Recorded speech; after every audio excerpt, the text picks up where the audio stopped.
Greetings, welcome to Ross Reports, the headline, and Happy New Year. Trying to cover as much material as we can without being incoherent in between the planes that are flying over and the dogs that are barking and the trucks and all these other kinds of things. You know, one of these days I might actually have some kind of a soundproof studio, but I'm not exactly here for that reason. I was listening to the radio. They just had Russel Brand on, Tom Ashbrook, The Point. Yeah, well, you know, it's too bad he doesn't give out the phone number, because I would have loved to call in. Russel Brand is an agent for the Queen. He's a New Age guru. He's a Hare Krishna, whatever you call that, you know, religion that thinks that somebody's going to pick them up from their hair. And of course we know he was married to Katy Perry. And I have a high degree of skepticism when I hear a British person talking about American Revolution. Why doesn't he go back to Britain and talk about revolution there? And the moment he denounces the Queen is the moment I'm going to take this guy seriously, because it was the Queen and the Queen's lineage that enslaved the African people, that built up all the material wealth that they have today. So she is directly responsible for the enslavement and death of millions of people. And until those people see some kind of reparations, I could never take them seriously. And they will be my enemy. But you see, the whole thing about Russel Brand, you know, he's got a good gig. Granted, he's a comedian, and I'm not sure how you can take a comedian very seriously, especially one that looks like him.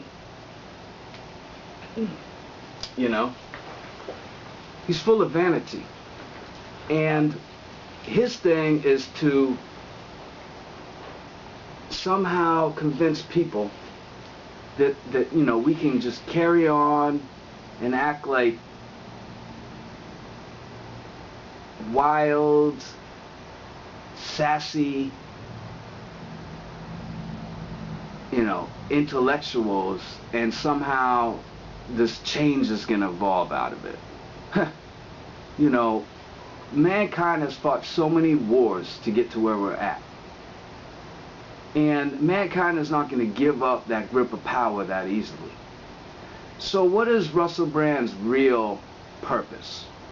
His purpose is to detract voters from voting for third parties, because that's critical, so that we can get out of this one-party system.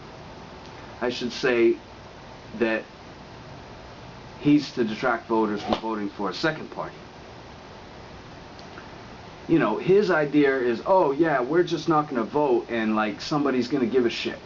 Excuse me if that curse offends anyone. It's not reality. It's just absurd. It's a way of thinking that is not in line with logic. We need all those numbers to vote for a second party. We need to start getting a second party into the race. Once we get a second party, we'll have a third and a fourth and a fifth and so on, just like other countries in the world have. India, Afghanistan, Pakistan.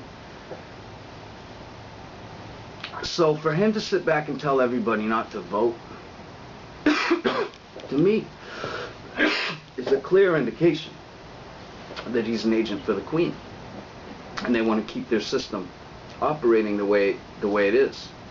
And they have all these jesters lined up, ready to enforce their way of life, their way of oppression.